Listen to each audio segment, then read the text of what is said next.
Hello, welcome to Friday live stream with Grace of Westminster and Gray. We were rushing around so much that we actually had to start the last moment, but we're going to talk about Nikon F4 today. We're going to mention that little camera announcement that literally just happened. There was an announcement, wasn't there? Well, it was teased to us. Right. I like when they tease us with thing and they put the logo and the name of the camera in there. Yeah. In this case, we can't say it's Z6 III, but on the logo it says Z6 III. So we have to say this. What do you think about this, Gray? Well, I think you'll need to wash your mouth out with soap, really. Good afternoon, everybody.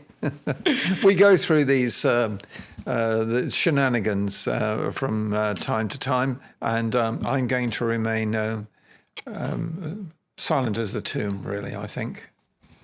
But we cannot confirm or deny that there was a certain tease that is publicly available online. Yeah. And the date is set to 17th. Correct. My thinking is going to be FM4A. That's my thinking is. Really? Yes. Wow. So they're going to release a film camera finally. And then we're going to take the box out with all the film that we have. And we can finally shoot it. Hello, everyone in the chat. Please let us know, how is the sound, first of all? Yes. We've got a good crowd today. Hello, John. Hello, another John. Nigel, Israel, Rick, Andy, Richard, Albert, Juan, Terry, Adrian. Everyone, thanks so much for joining us today. We know you love old Nikon cameras. And we have the person who can easily talk about this, Gray Levett himself, founder of Grays of Westminster.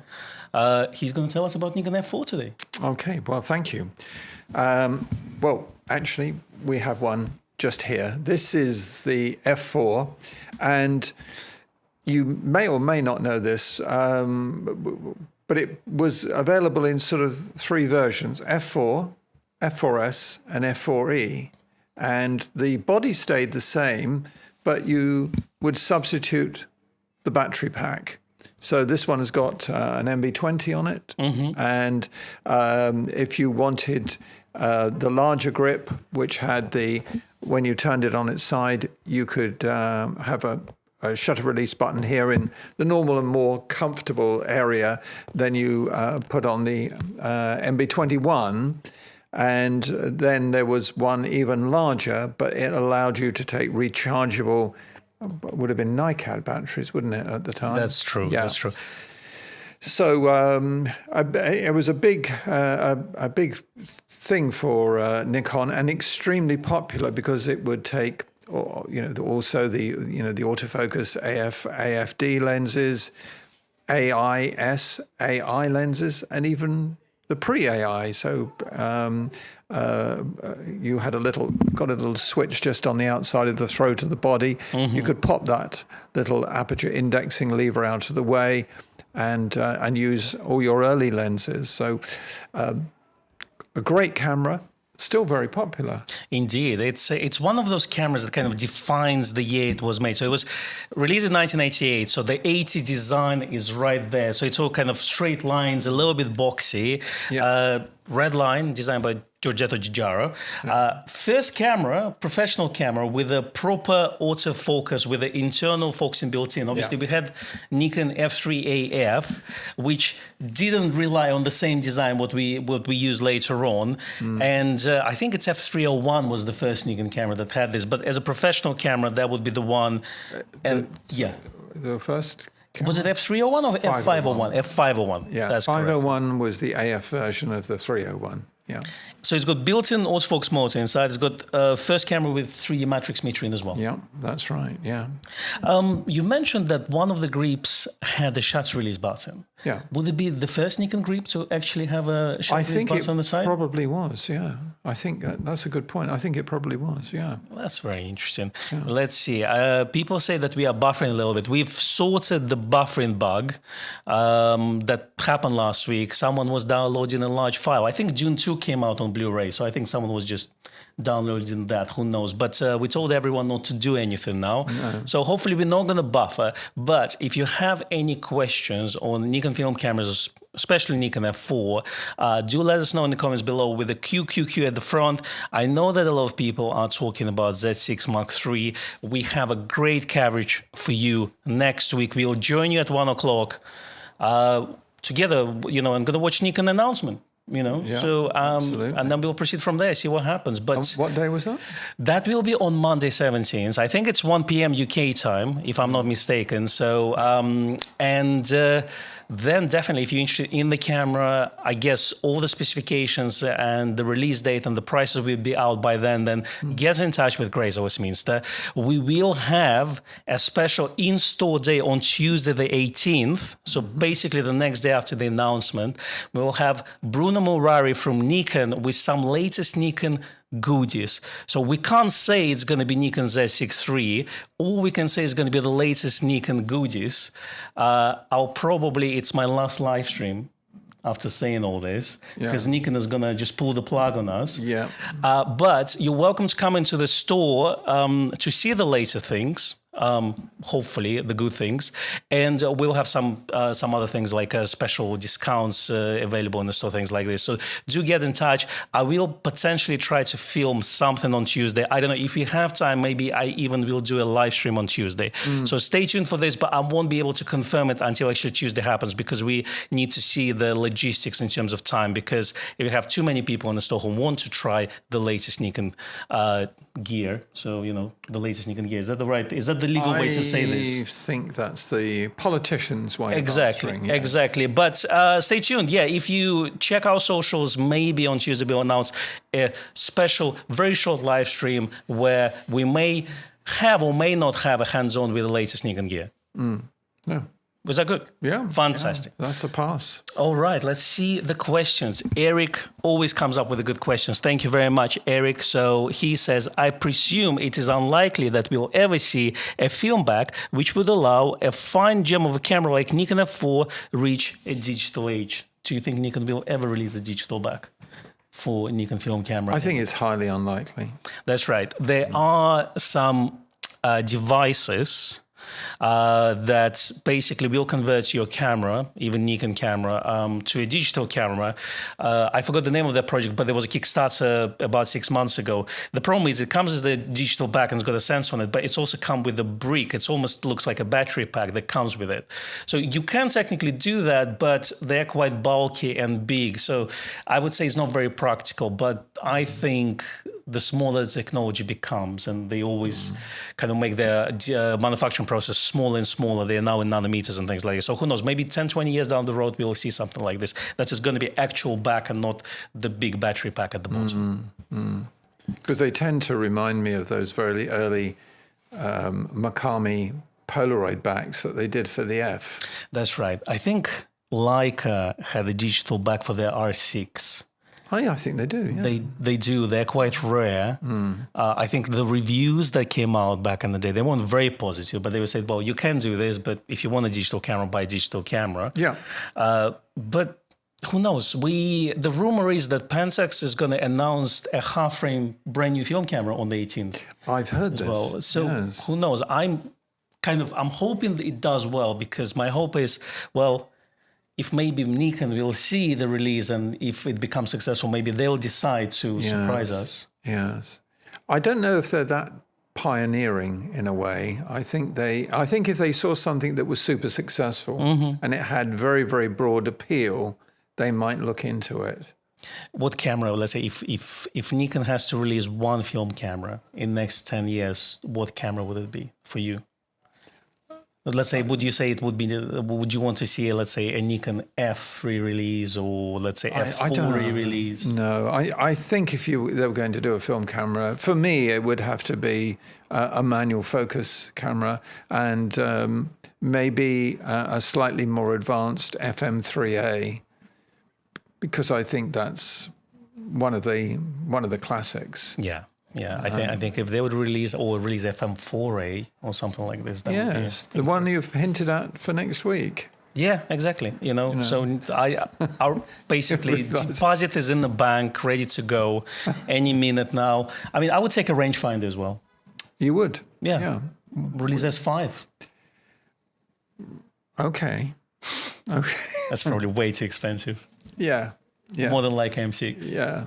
All right, so back to the question. Nigel Sutton says MB22 also allowed you to power the F4 from the mains with the MA4 AC/DC converter and MC11 cable. Completely correct. Yeah. You've got some accessories over I've got a few, yeah. What I've got here is this is the DW21, and it's a 6 times focusing finder. It's, in fact, like so many of these things, it's still boxed and in a flawless condition. We've also got, where is it? Here we are.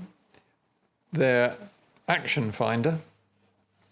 A lot of people ask, what would you use Action Finder for? Well, they used to be used, people say they were covering sports events where they had to not only look through the viewfinder, but keep an eye on the race itself with their other eye. And with the larger screen at the back here, they could view like this and not presumably miss anything. So this was called the action finder. And this is called a DA20, still in its original box. And the other thing we've got is an MF22, which is a data back, and that's for inserting the date on the frames. Would it be on the negative itself, or would it be between the frames? I can't remember, but I'm just going to talk amongst yourselves. I'm just going to have a look. Well, Gray is opening the brochure, and I want to thank Vince, who says F4 launch versus Z6 III, what a contrast. Brochures and AP ads, photographer ads versus live streams. So we've got a beautiful F4 brochure in here.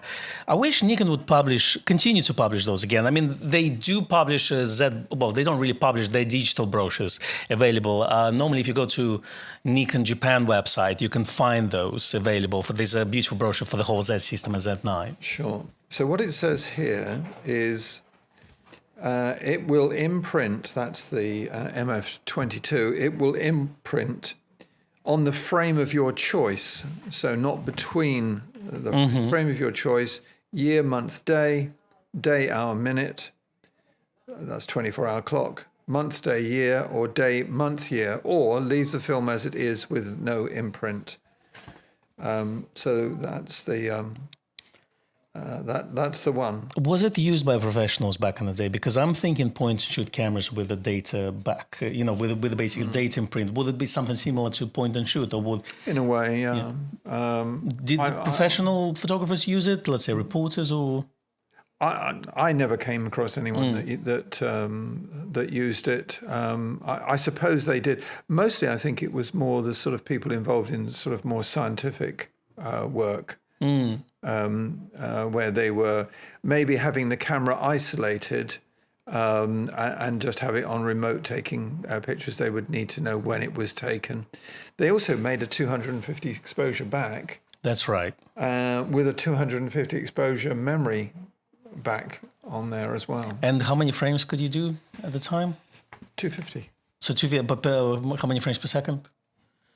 Oh, with the back on? Yeah. Well, this one is 5.7 frames per second. 5.7. Okay. So if you do 5 frames, 250. Okay.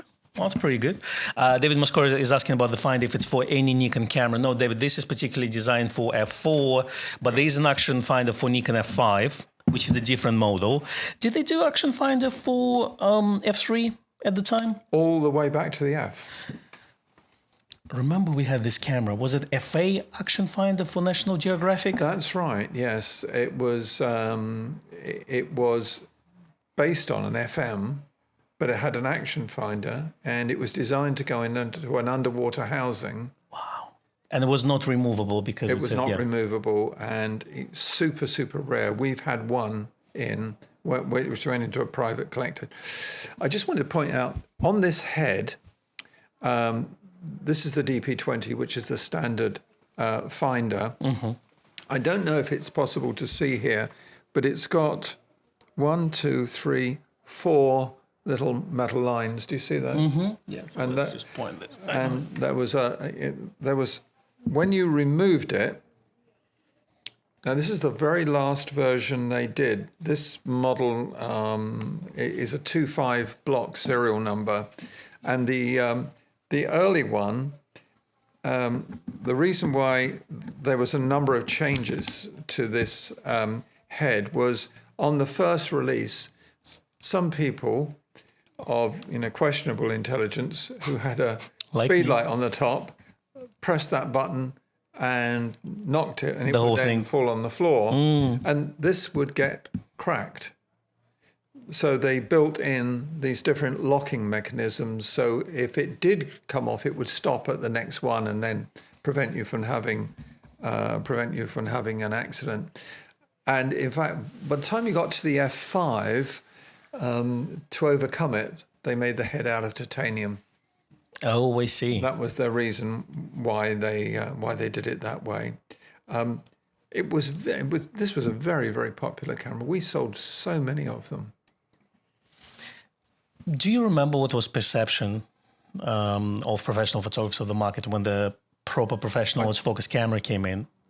There was a lot of, well, the usual thing that happens is you get the early responders who always have to have the latest thing, and other people who are maybe of a more conservative nature would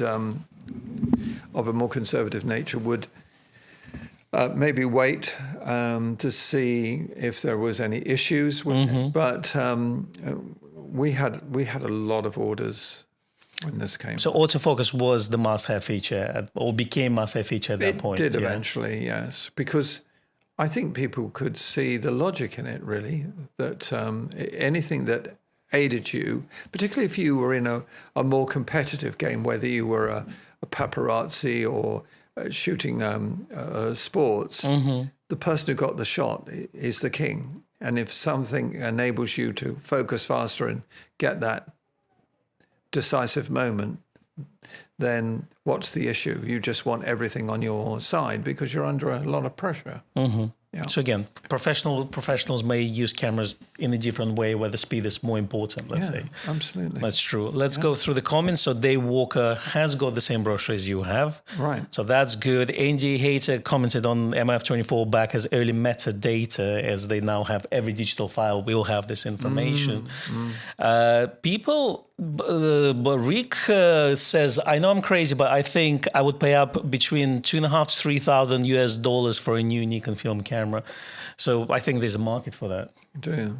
Well, that's a survey of one. That's right. That's right. How many more people would like Nikon to do a 35mm single lens reflex as opposed to, say, a rangefinder? I'd be really interested to hear. I mean, I'm glad that the wait is only a few days, because on the 17th, we will see FM3, FM4A, So that's my thinking, at least. But fingers crossed. I think it's an interesting discussion to be had. And I think, if we do some sort of poll, maybe next time or something, so as how many of you would buy actually a brand new film camera from Nikon, I think would be interesting. One interesting thing, what I see a discussion online, obviously, we have a huge second-hand market of film cameras, and people used to those prices. So now when the new camera is going to come out, it's not going to cost £200 or £300 brand new, because there's obviously research and development and manufacturing costs involved in today's economy as well. So a lot of people think, well, if it's going to cost £1,000, it's a tough decision to make because you can buy a second-hand one for half the cost or something like this. Yeah, I guess it's the specification, the build quality, and the perceived advantages of buying a new 35mm SLR from Nikon, as opposed to maybe going for, I don't know, an FM2 or an F3 HP. And all of those sell really, really quickly. In fact, the other thing is we've been selling quite a few Nikonos 5s. This is the amphibious camera that Nikon made, and they made it in an olive green and in an orange thing, and it was I think it was okay down to a depth of about 300 meters from what I recall, and no sooner, we've had a couple of brand new ones in recently, no sooner do we get them than they're snapped up. We had one that came in yesterday and it didn't even make it onto our site, and one of our keen buyers who was traveling in Africa, was on the phone to me first thing this morning to buy it and put away with the green one that he bought only a week ago. Yeah, I'm thinking if me and Becky are going to do a review on that, the price is just going to stratosphere. You and Becky are going to do it, yeah. Or well, maybe drop, I don't know. Yeah. I'm not sure nowadays with me and Becky. Yeah. But coming back to the comments, you mentioned F3 and we talked about leaky LCD. And actually Nigel Sutton says MF23 he's using with a 4 that he says basically as an alternative to leaky LCD display aperture readout. So that's what you can use it for. But also Nigel says that MF23 that he had, it ate through its button batteries at an alarming rate. Oh, really? Yeah. Is it normal or normally the battery should last? Well, they're supposed to be good up to, depending on the temperature, they're supposed to be good up to, I think, something like about 55 rolls of 36 exposure film. Mm-hmm. Much depends on the temperature, of course, and also whether you're using the highest speed on the motor drive. Mm-hmm. Jan confirms, so it's 5.7 frames per second. So we're looking at about maybe 7 seconds or 6.5 seconds for the 36 frames raw film. I've got one of those. Yeah, that's not the pretty one. That's a modern design. Yeah, we're gonna talk about traditional design of those film stocks a bit at a later state. And David Mascor is asking about sticky backs. Are those cameras prone to sticky backs like some other cameras like Nikon F100? No, it was cameras like the F100, which I think is a terrific camera. But you will occasionally get those ones that have a sticky back, and there's nothing you can do about it. It's quite frustrating, actually. I'm with you. And then David, the drunk wedding photographer, says he just loves the way the F4 feels. It's just, it's a chunky beast, isn't it? Yeah, no, that's right. Absolutely. Thank you, Albert. He says, if the late Marty Forscher, a highly known inventor and a camera repair specialist, have lived today, all film cameras would almost certainly have been updated with digital backs. Marty was a genius. Oh, absolutely. Yes. I've over the years, I've had a few of Marty Forscher's adaptions here. Yeah. I don't know who he is. And I feel like I'm missing a lot now. So we can devote something to some of these characters. We can do maybe we should do a live stream. Yeah. Thank you, Albert, for pointing this out. So now I'm definitely going to go into the rabbit hole of researching of all his inventions. F4 was made till 2001. Mm-hmm. That sounds incredible to me. Mm-hmm. So it was still produced when the 5 was out, I assume, then? I think there's always a run over, really, where people right up to the end, they hear something's about to be discontinued and they think, oh, I never got one. Now's the time to buy it. Or I've got one, it's coming to the end of its life, but I know it so well, I don't really want to learn the controls of a new one. That's true. Some of you still using D850s. We still get comments on our Z8 versus D850 video from a lot of users who are still sticking with their D850s because it's a proven horse. And F5 was introduced in 1996, so it took them. It was still in production for 5 years since the announcement. What's his name? Here we go. Ken Rockwell.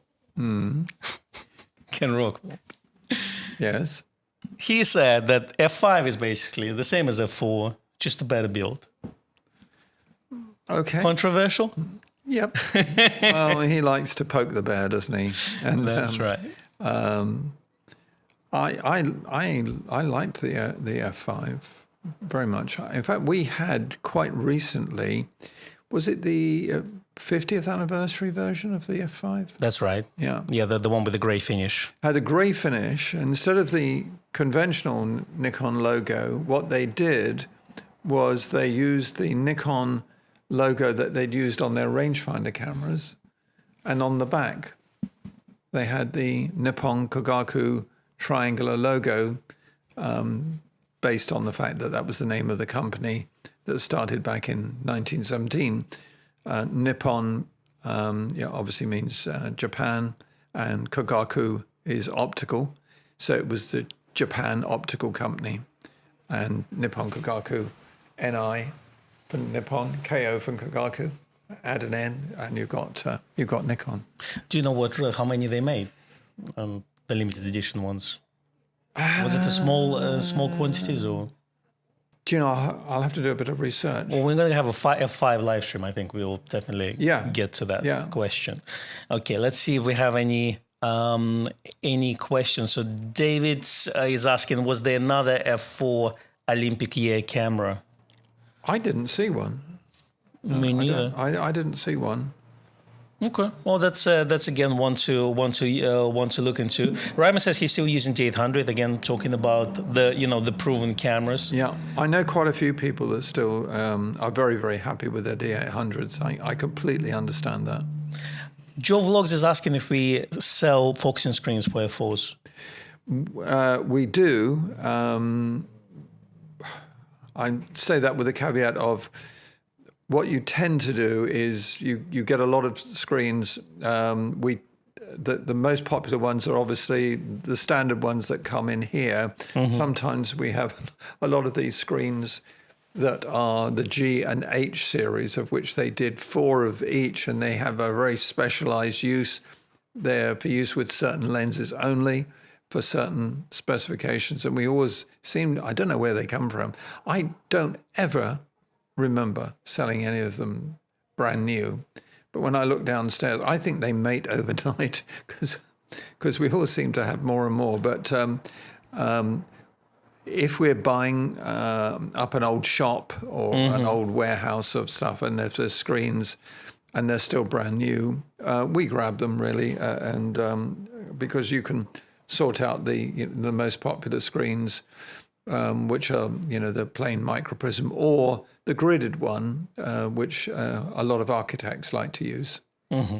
So Nigel Sutton mentions that F4 had 10 different focusing screens, and he had the Type A installed in his camera, which is a grid one. Yeah, Type E. Type E. Yeah. Very interesting. Andy, we are buffering. Okay, it doesn't look like we are buffering on our end here, but do let us know. No. So far, so good. Okay, let's have a look.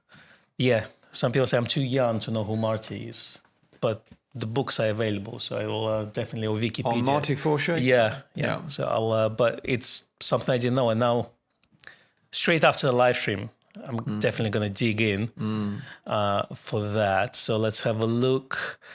So we've got.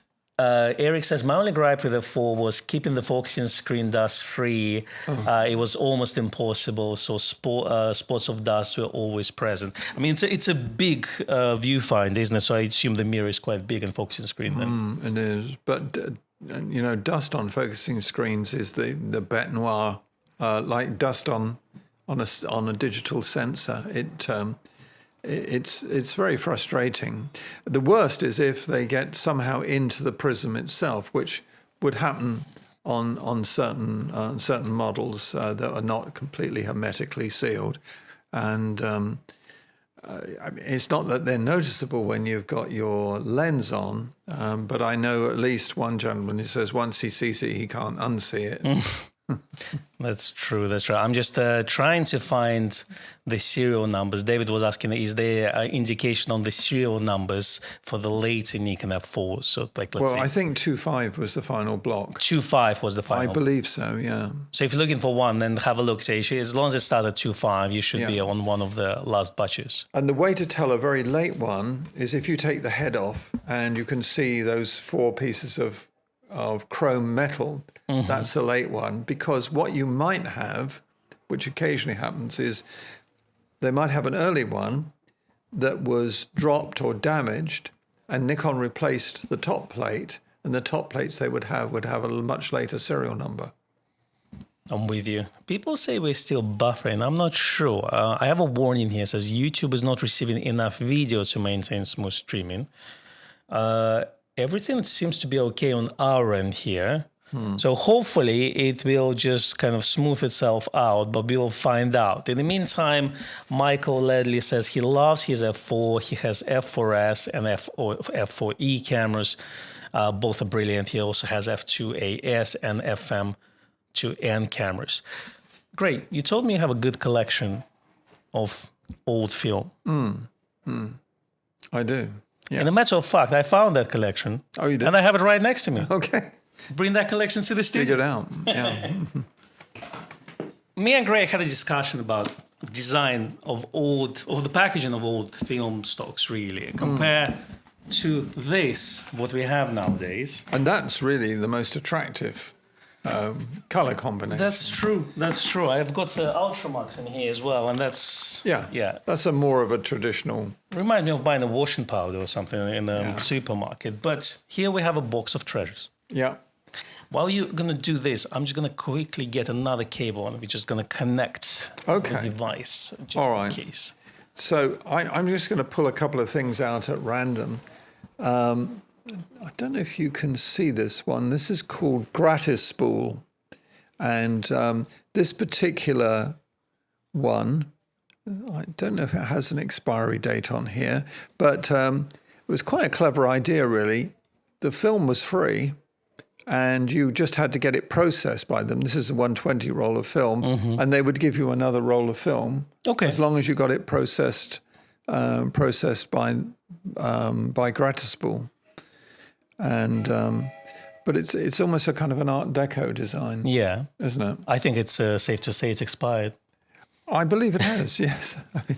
I mean, some of the dates here. This one is cello film, made by Ilford, and this is a 6-exposure film, and this has to be developed before December 1939.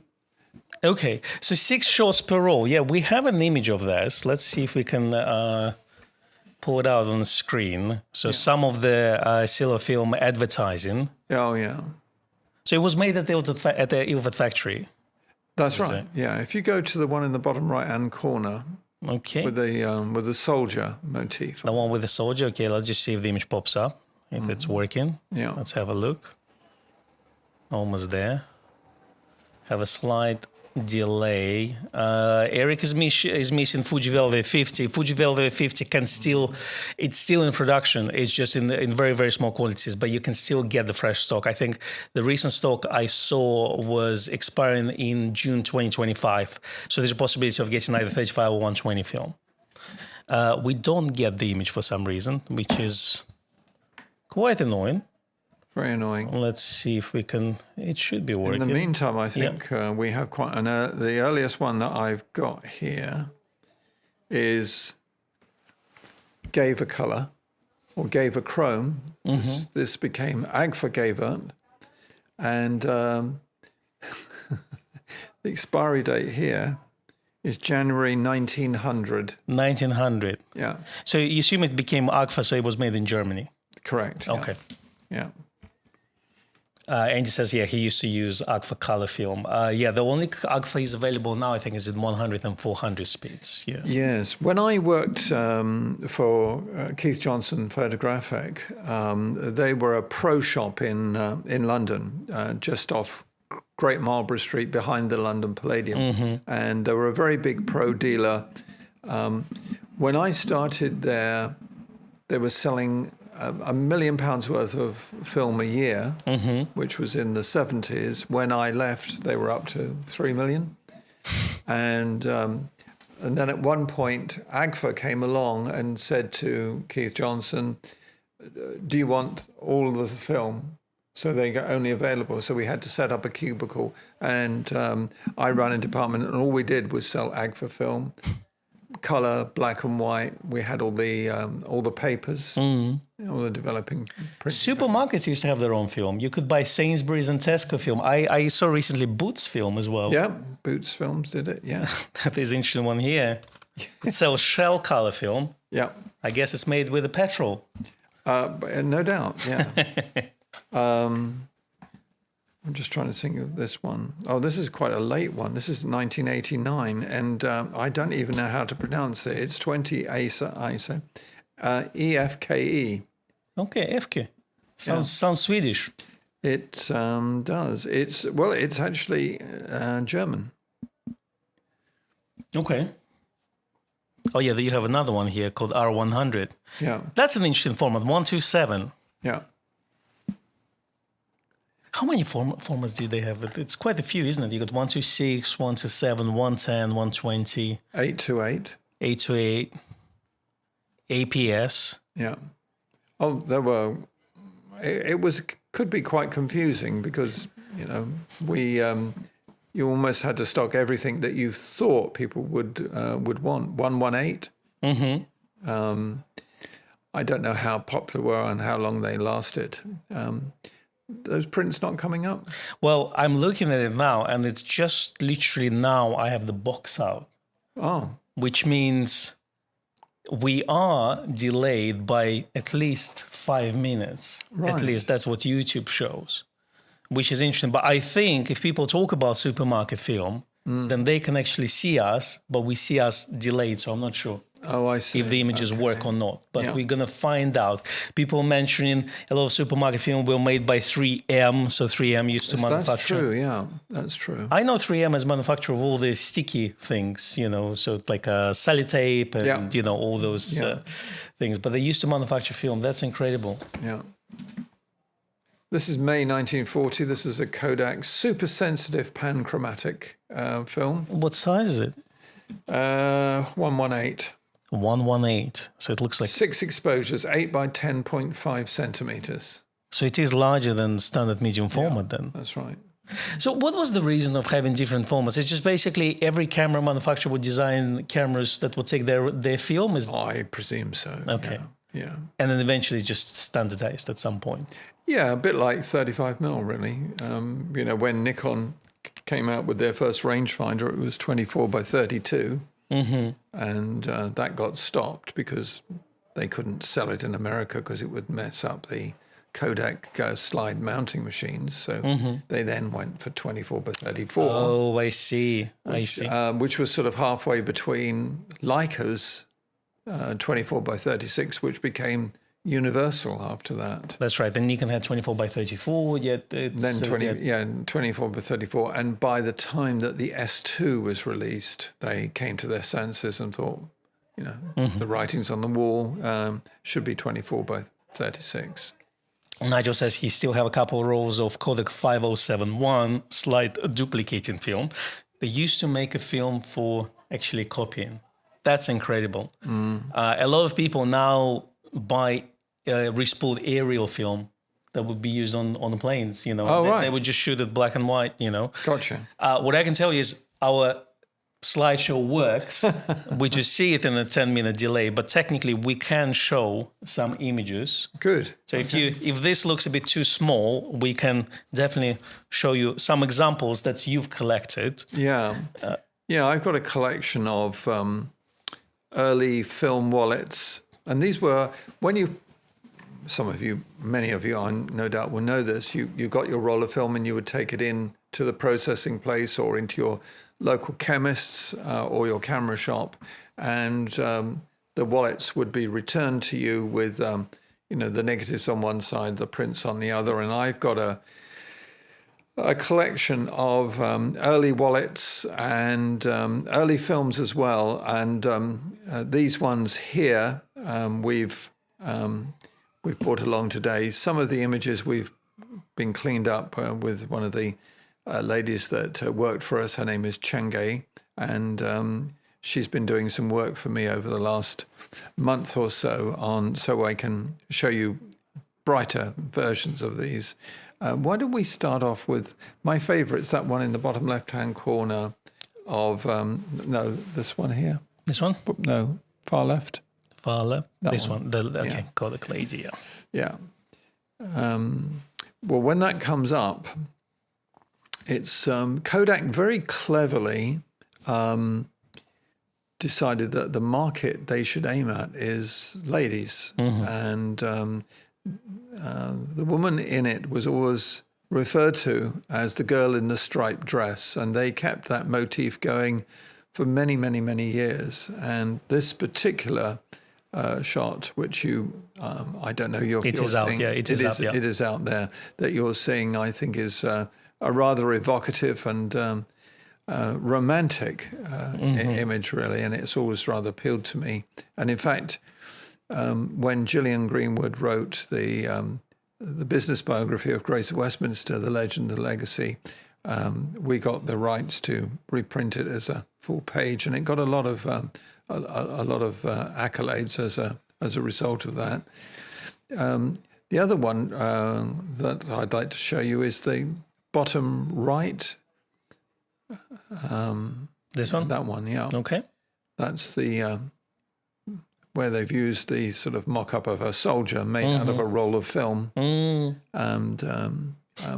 it reminds me of, like Toy Soldier from Nutcracker or something. That's right, yeah, that's right. And I guess they use those sort of slightly authority figures to say, you'll be safe using this film. It'll be a good film. And they had this, cello film salutes you.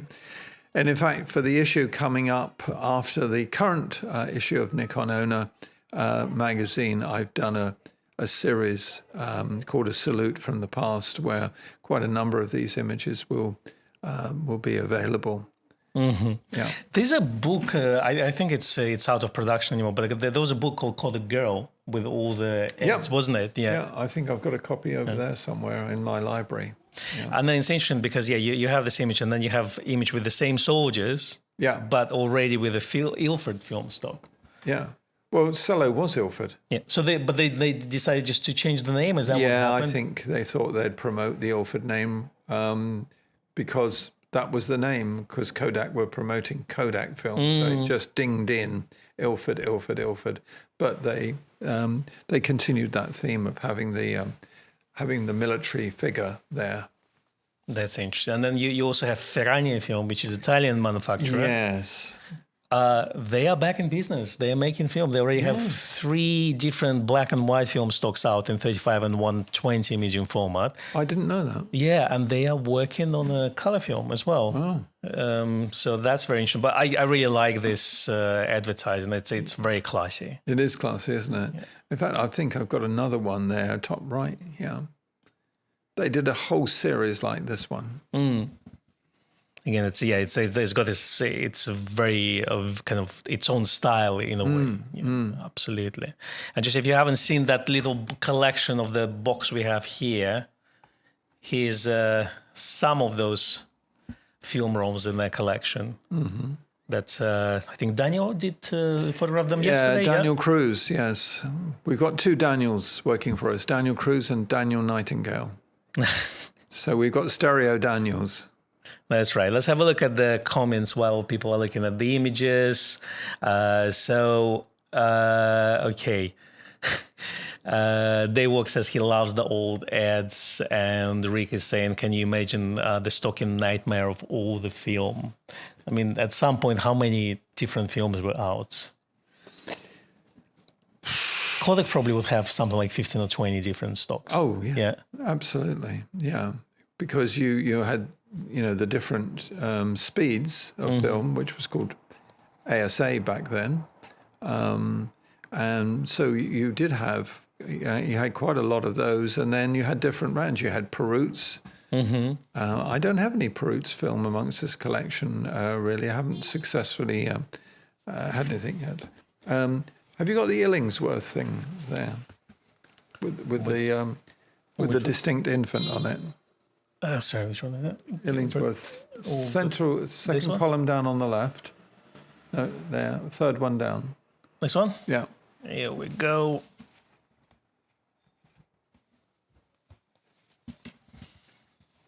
That's quite an interesting advertisement. Yes.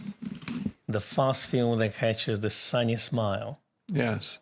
So you've got one of those as well.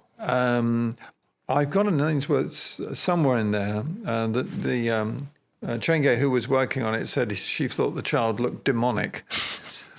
Chucky. Yes. Here's another one. This is called Pancro 55, and this is August 1949, and I think this Pellicule Guillemino. Okay, that sounds French, isn't it? It does. It's probably it? Yeah. sounds much shorter than it's written. Yeah. Yes, it is French. Yeah. What about those films? Was Ensign film? You were saying Ensign films. So that was also made by Offord, you were saying, or No. no? Ensign made cameras. Okay. Yeah. And it's an English manufacturer. English manufacturer, and in fact, I got this advert from Len Lyons, and Len Lyons for many years owned and operated R.G. Lewis, and for those of you who are based in the UK, he was a highly regarded Leica dealer based in High Holborn. He's now sort of semi-retired. I think he does about a day a week at Mr. Cad's, who are just round the corner from ourselves. And he very kindly loaned it to me, and we cleaned it up. I should, what's the time's pelting along here, I should mention, just as an aside, and we can come back to this, today, this has just arrived. This is the latest issue of Nikon Owner magazine, and it's got this stunning cover by Christy Odom, who you may recall did our Christmas webinar, and her work is just remarkable. This particular issue has got a review of Voigtlander lenses, past and presents, by Becky. I've heard that name before. Yes. The Tony Hurst Gallery is featuring the Nikon 35 Ti, the titanium, the beautiful titanium. It's a very nice camera. And Simon Stafford discusses the issue of exposure and other aspects. There's also one of an image by the great Kamakura. That's a classic head. Nikon shots. And I've been informed by Gillian and Katrin that just to tell you that Becky, your live stream queen, co-anchor, is doing a complete guide to starting with macro photography on Saturday, the 29th of June at 4 p.m. GMT.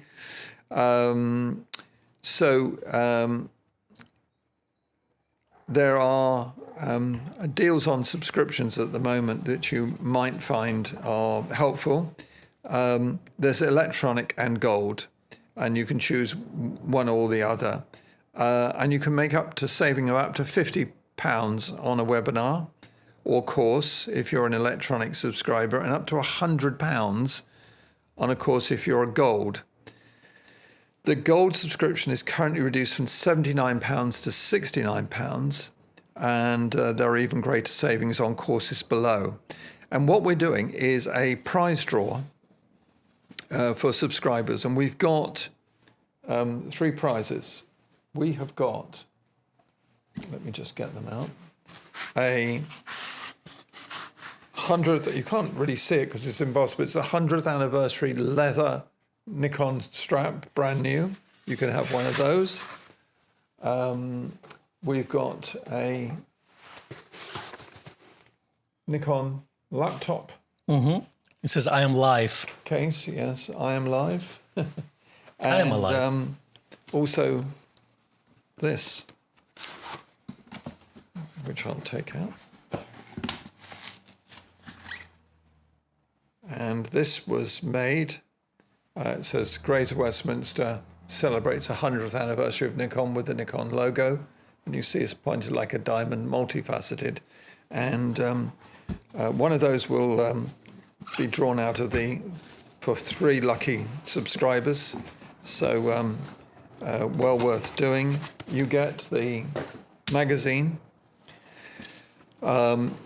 Plus, you can download every back issue, well over 80 now. And there's a message board, as I've already mentioned, special discounts. The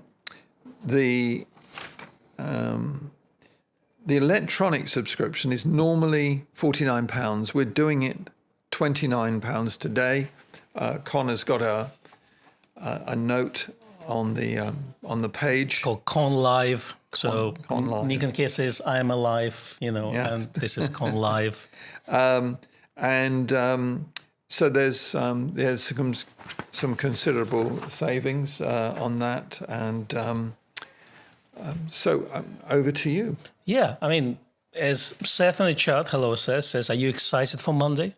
I can tell you more. Gray mentioned Becky. You'll see a lot more Becky next week. Yes, hurrah. Cheers to that. So, you know, we have quite a bit of content for you prepared, you know. Genuine content, not what's coming out prepared, you know. Again, I have to say those things, legally speaking, you know, but definitely it starts on Sunday. We have a video out for you, and then we're going to have quite a few videos out next week. So have a look at that. Keep an eye on our social channels on Tuesday, because if things work out, I will have a short live stream on Tuesday. So that could be a case. If not, well, I can't 100% kind of announce it yet, but just keep an eye on that.